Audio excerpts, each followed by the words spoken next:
Hey everybody, welcome to Harvest Community Church Online. My name is Micah. I serve as one of the pastors at Harvest, and I'm happy that you're joining us. If you're doing that live, maybe you're on Facebook Live, or perhaps you're on our online platform, I encourage you to take just a minute and let us know where you're joining from. Say hello to our hosts.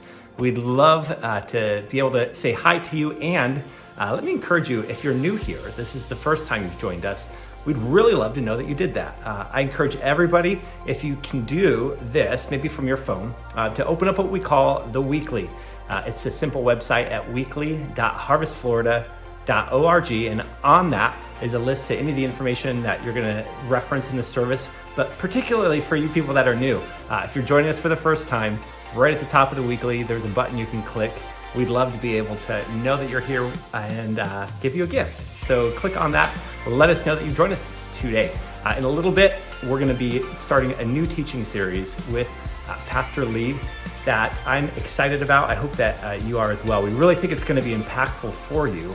Also in The Weekly, you can take notes along with the sermon in a bit. And there's some more study questions that we just think are going to help you apply what we're learning together more during the week. So keep that open. Let us know how we can pray for you. There's links for that as well. And before we get to Pastor Lee, let's sing this song together. Well, good morning, Harvest Community. We're so excited that you're joining us today online. Come on, let's worship together.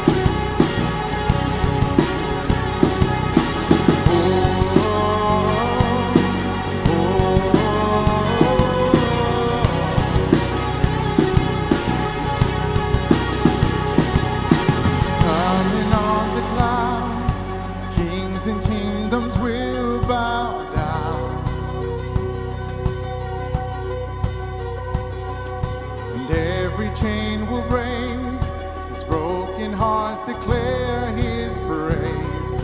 Who can stop the Lord Almighty? Our God is the Lion of Judah. He's roaring with power and fighting our battles. Every knee will bow before him.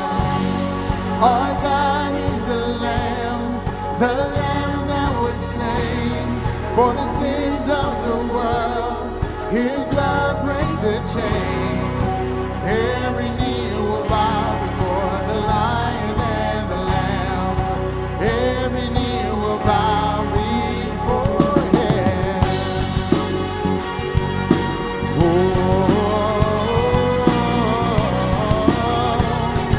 come on and sing. So open up the gates. So open up the gates. Make way before the King of Kings. Oh, our God who comes to save, our God who comes to save, is here to set the captives free. For who can stop the Lord Almighty? Our God is the Lion of Judah. He's roaring with power and fighting our battles. Every knee will bow before him. Our God is the Lamb that was slain for the sins of the world. His blood breaks the chains. Every knee will bow before the Lion and the Lamb. Every knee will bow before him. How many know that every knee will bow and every tongue confess that Jesus Christ is Lord of all? Oh, who can stop the Lord Almighty? For who can stop the Lord Almighty? Who can stop the Lord Almighty? Who can stop the Lord? Come on and help us sing this morning. Who can stop the Lord Almighty? There is no one who can stop the Lord. Our God is mighty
Oh, come on, let's worship him this morning.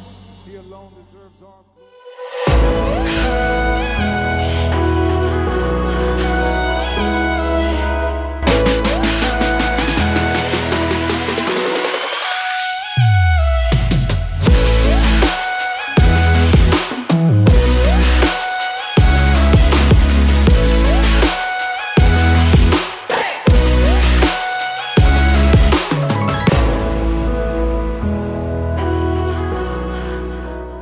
Hey everyone, welcome to Harvest Community Church Online. My name is Lee, and I get to be the lead pastor here. Glad to have you tune in with us today as we're starting a brand new series today called Summer Vacation. And specifically, we're going to be taking a look at different things that we really ought to not take a vacation from when it comes to our spiritual life. And I want to ask you to just tune with us each and every week. Excited to be able to get back together here at our Moss Park live location in Orlando come June 21st. Hope you'll join us. If you're here local, join us on that Sunday for a special celebration morning as well. I want to just take a moment. Let's just pause. And would you join me in praying?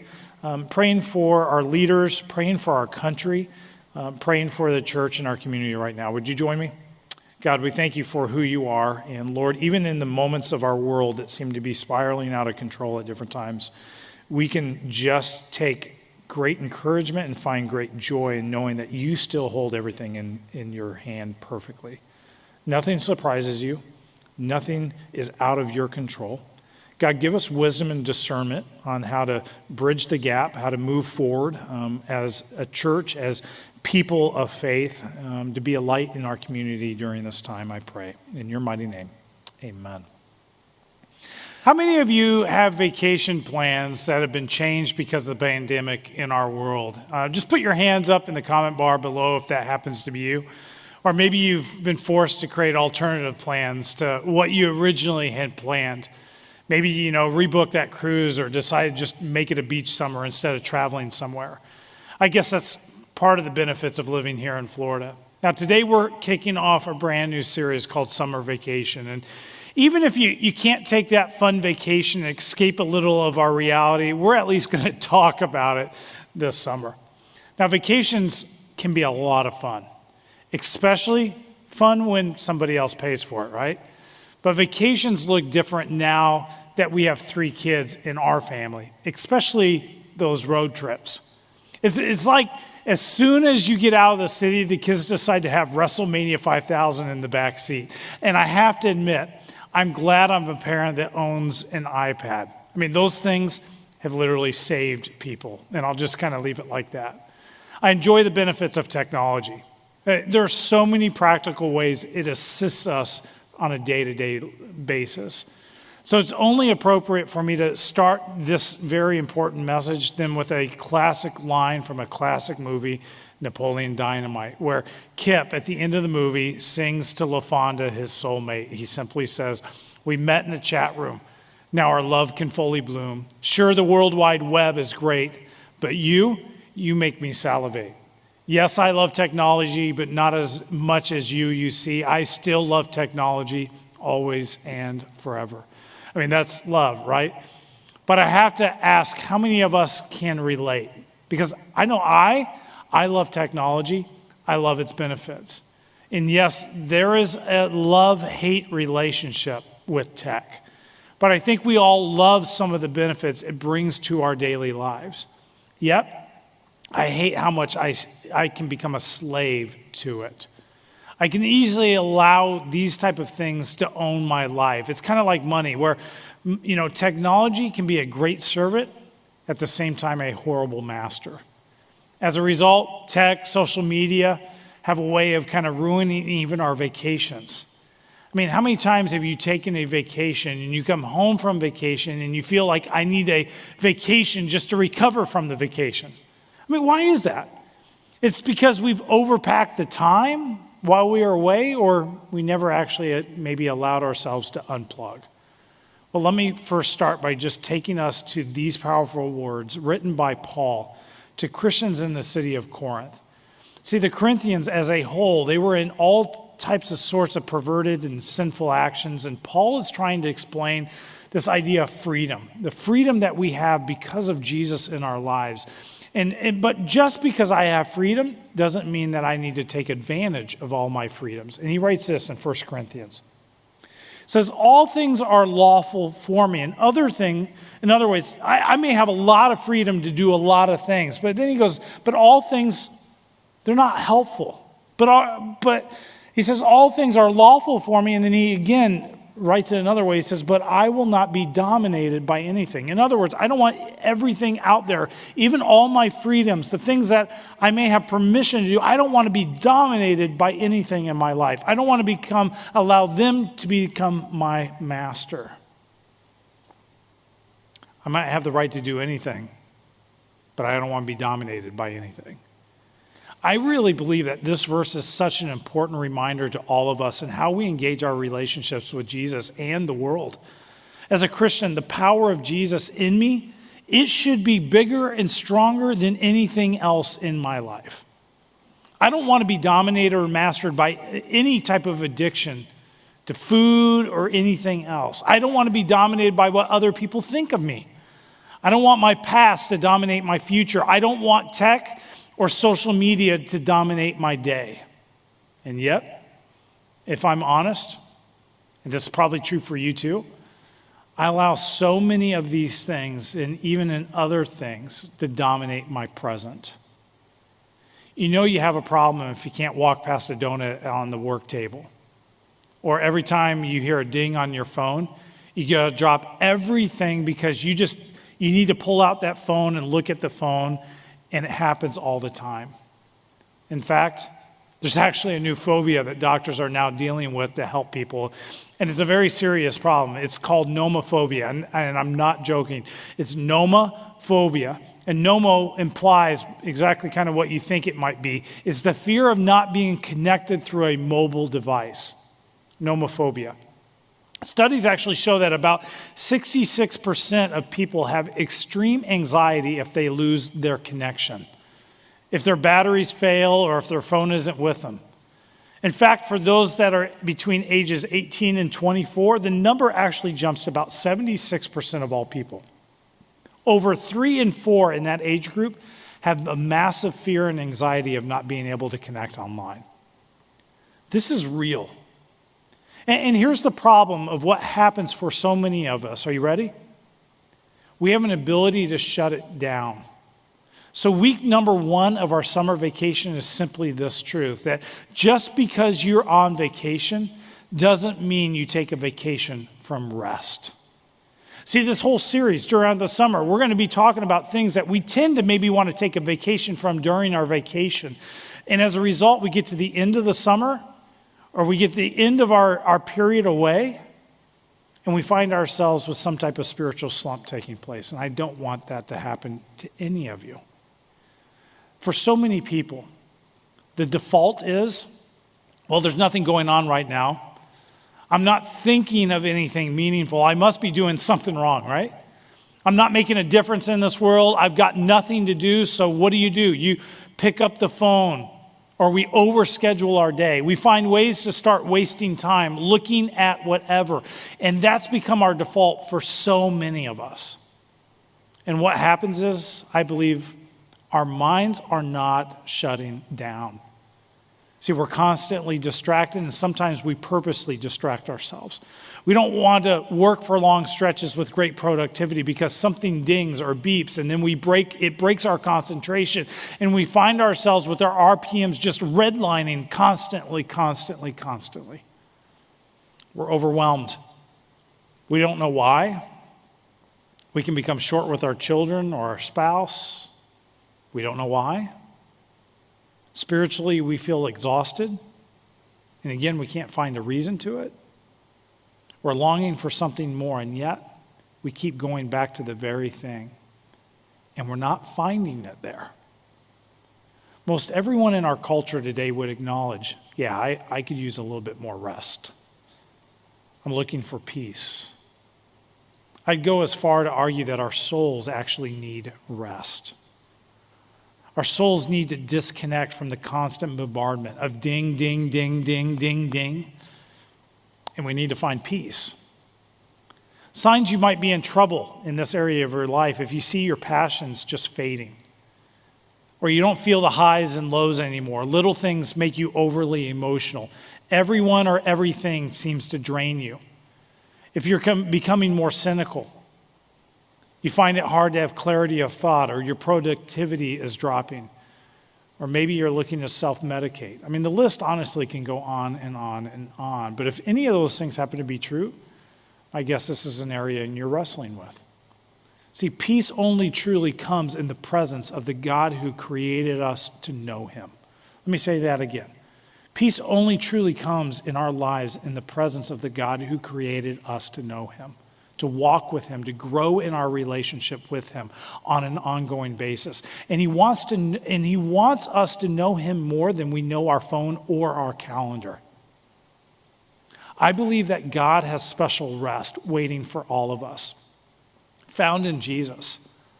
And I want to take us to a couple passages today to help us find that much needed rest. Remember, rest isn't something you take a vacation from.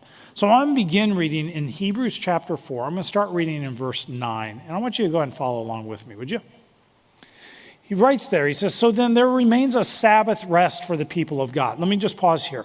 That word that we get translated in Hebrews chapter 4 literally means a special kind of rest, that there's something set apart, that we are to set apart from our day, from our week, from time periods in our lives, those seasons, to find rest. He says, for whoever has entered God's rest has also rested from his works, as God did from his. In other words, follow the example of God. We see this all the way back in Genesis. When God creates the world that we live and call home, he did so in 6 days. And then he took the seventh day to rest, to just enjoy his creation. It's not as though God needed rest, but God has set an example for all of us in the way that we should go through our day-to-day schedule, and that we need to find rest also. We need to find time to just sit and enjoy the creation by which God has created us to enjoy. He says, let us therefore strive to enter that rest. So it's something we should focus in on. It's something that we should plan for. It's something we engage in. It's not going to just happen. And the reality is many of us, we have a way of scheduling it out of our schedule. He says, so strive to enter that rest so that no one may fall by the same sort of disobedience. That not finding rest has a way of opening the doors to temptation in our lives. Why is it that we don't find this rest? Why are we longing for it? I really like what St. Augustine had to say about God. He said, God, you have made us for yourself, and O Lord, and our soul is restless. Get this, it's restless until it finds rest in you. For some of you, this captures exactly where you are right now. Your soul's been on overdrive. Your soul has been restless for so long. You've been looking for something that brings satisfaction, something that brings meaning, something that helps your relationships work, something that fills the void inside, something that makes you feel significant or even purposeful in life. You have in you this Christ-shaped void. Nothing besides Jesus has the ability to actually fill that void. Our soul is restless until it finds rest in him. Think of these exact words that Jesus brought to mind and how we are to see him and where we're to find rest as well. He says this in Matthew chapter 11. He says, come to me. He's calling us to himself. All who labor and are heavy laden. Let me ask you, does that describe you right now? What's that burden? What's that thing? What's that weight that you're just carrying over and over, mile after mile, and you're just looking and longing for rest? He says, come, and then he says, I will give you rest. Take my yoke. This is a farming illustration, that big contraption that you see on oxen when they're walking together, carrying the load, plowing the fields. He says, take my yoke upon you and learn from me. There's a lot that we need to learn. There's a lot that we need to understand about the rhythms of life and how God has wired us. It says, for I'm gentle and lowly in heart. In other words, we can trust him. He says, and you will find rest. So that rest that we're looking for, that rest our soul longs for, when we turn, when we come to Jesus, when we just sit at his feet, we will actually find it. He says again, for my yoke is easy and my burden is light.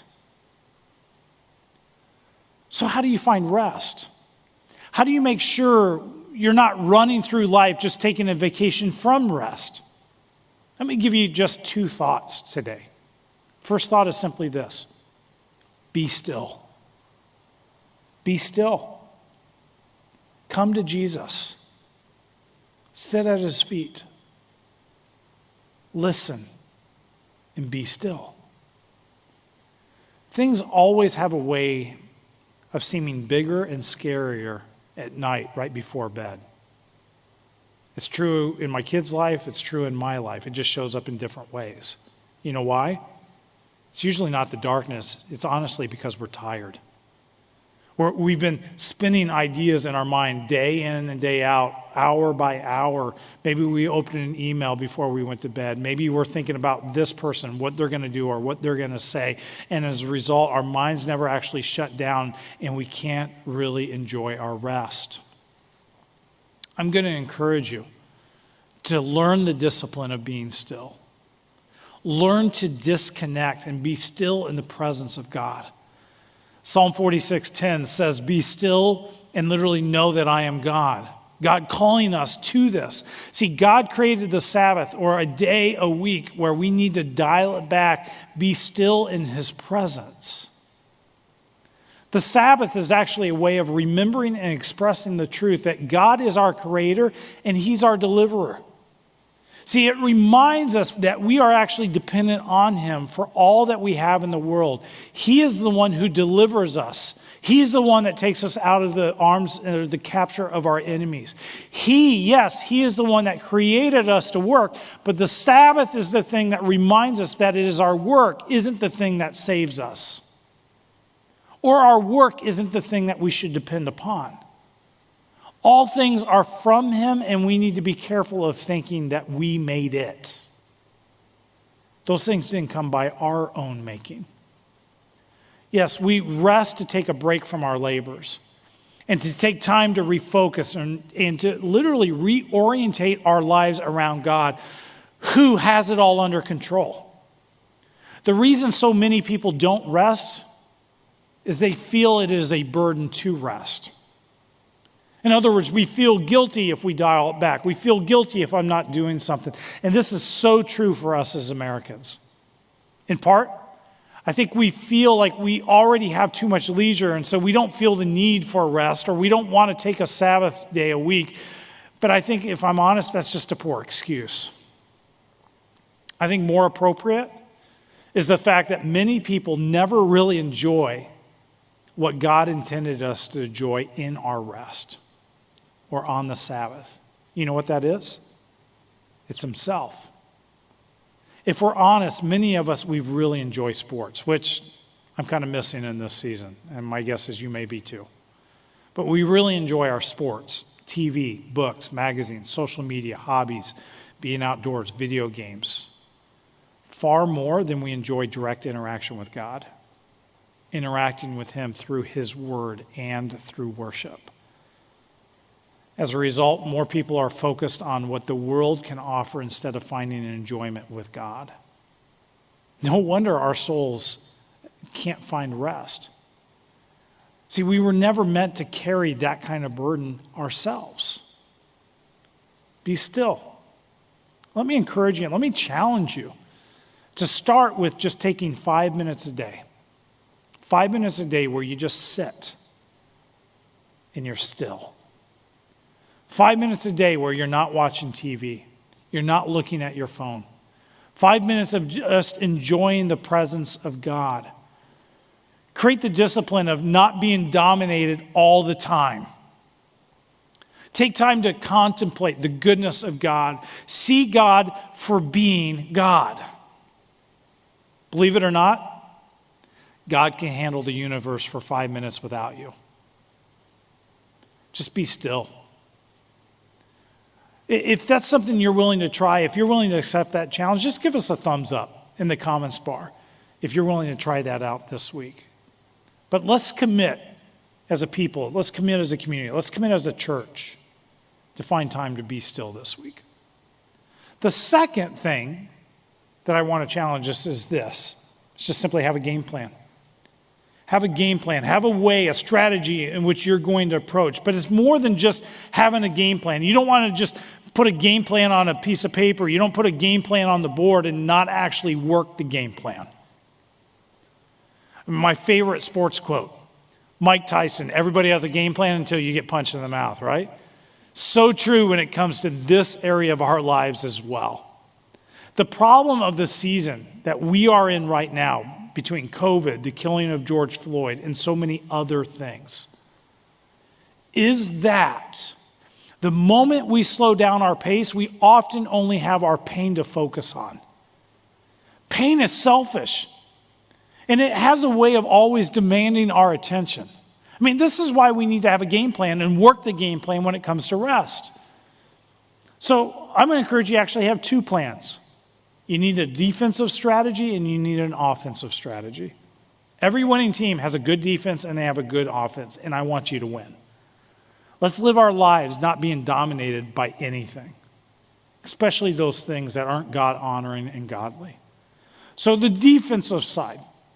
Now, I'm not sure what this may look like for you, but it might be things like, why don't you just not bring your phone to the dinner table? Or stop checking your email and social media by 9 p.m. every night. Some of you just need to turn off your social media notifications because, let me be honest, I don't need to see what you're eating tonight. It's okay not knowing everything that is being posted on social media. When you go on vacation, what do you need to change in order to make sure you get adequate time to rest? Come up with a defensive game plan. On the offensive side, for me, this is more about making sure I have a plan to connect with God on a regular basis. I mean, what is your routine when it comes to connecting with the heartbeat of God? I think a great place to start is create a consistent Bible reading discipline in your life. The YouVersion Bible app is a great place to get started if you don't already have that on your mobile device. You can literally set it up. You can pick a devotional. You can pick passages of the Bible. They've put them together by themes. You could read through the New Testament in 90 days. You can read through the New Testament in a year. You can read through the whole Bible in a year. You can do it in a historical narrative way. There are a lot of different things, and you will even notify you as a reminder. But that's a great place to begin and to start. Create a consistent prayer time where you intentionally just pause and you connect with God. Sometimes it's just going for a hike or going fishing by yourself where you have some solitude with God. In the fall, my deer stand is the place I like to go, where I just sit in nature and I can be quiet and I can just sit and talk with God. Both of these things require a willingness to get serious about them. See, we have to decide what we want out of life. Listen. Some of you, you're being dominated right now by things that really don't matter or things that aren't godly. Be still. Know that there is one God who loves you and is more deserving of our worship than anything on earth. Would you put him first? Seek him with all your heart, and then he'll add everything else that matters unto you. But be still. Know that he is God. As we close out our time today, I just want to take a moment. I want to pray for you in specifically a couple different ways. The first is I want to pray for those that just, maybe you just self-identify. I need rest right now. I want to pray for you. The second is maybe you're in an area that you just feel like this area or this thing is just dominating my life right now. And as a result, it's just stripping away my present or it's stripping away my future because it is all consuming. And you know it's not right. I'm going to ask that you would just give those things up to Jesus today. And for others of you, maybe it's your soul hasn't found rest because you've never actually said yes to Jesus in the first place. As we close, would you join me? Let's pray together. God, we thank you for who you are and that you are a God that just welcomes us into your presence. And as a result, you said, let me handle everything and you'll find rest here. God, so many times we just have this pressure or this need to feel needed. We want to be meaningful. We want to find great purpose in our lives. And God, I have to admit, I've done it myself, that there's things that drive me in such a way that I don't even give a thought about what you may want to do in this situation. And as a result, at the end, I find myself exhausted. Lord, I pray for all those right now that are tuning in. I just pray that you would help us to just slow down, to be still, and to find rest in your presence. To trust in the fact that you are the one that has everything in control, and I don't need to worry about it. Second, Lord, I just want to pray for those right now in this season that feel like there's something, there's someone, maybe it's an addiction, maybe it's something that happened in their past, but they just feel like this thing is dominating me right now. I pray that you give them the courage to just give that to you. Courage to put steps, to have a defensive strategy and an offensive strategy to be able to move beyond these things in their life. And God, I pray right now, and I enjoy and invite others that if you're here and you're ready to say yes to Jesus, you can just simply pray this prayer where you're at and say, God, thank you for loving me.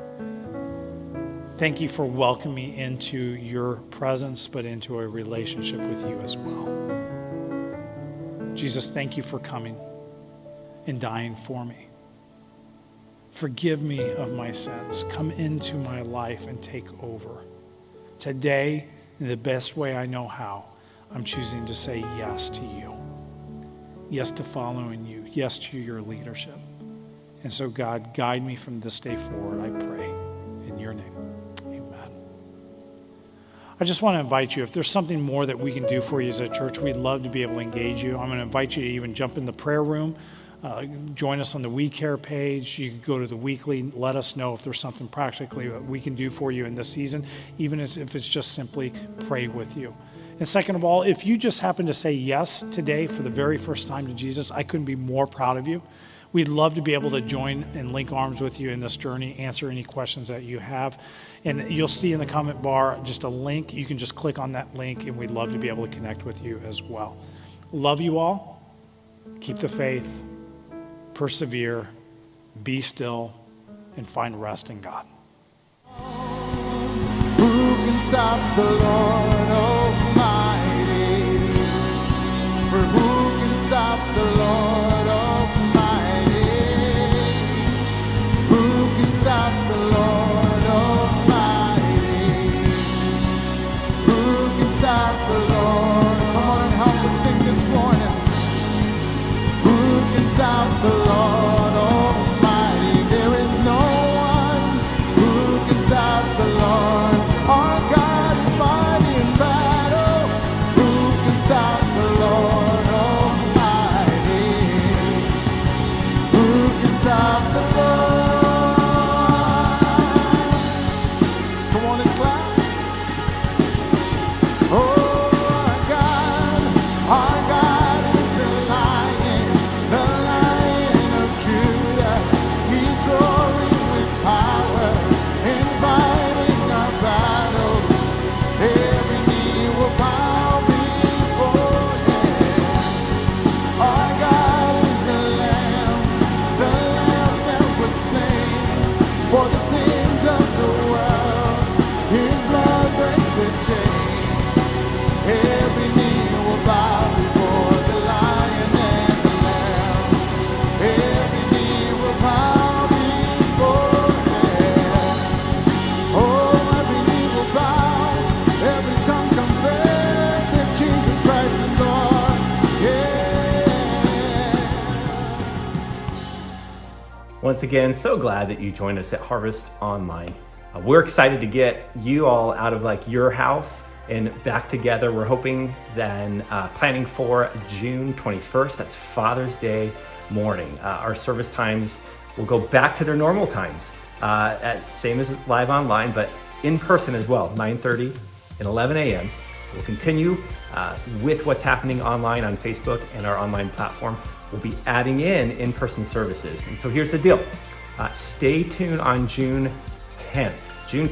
On our website, we're going to update information about those in-person services so you know what to expect when you get there, any plans that you need in preparation for being there. So we'll have that listed for you and kind of our final plans. Check that out online. And we look forward to continuing in this teaching series together, whether online or live with you next week. Before you leave us also, let me just say, if there's something we can pray for you for, we know this has been such a crazy season. We're here for you. We'd love to connect with you. You can see links on the weekly for prayer and how to get in contact with us there. But God bless you guys. We're praying for you, we're cheering for you, and we look forward to seeing you back again next week.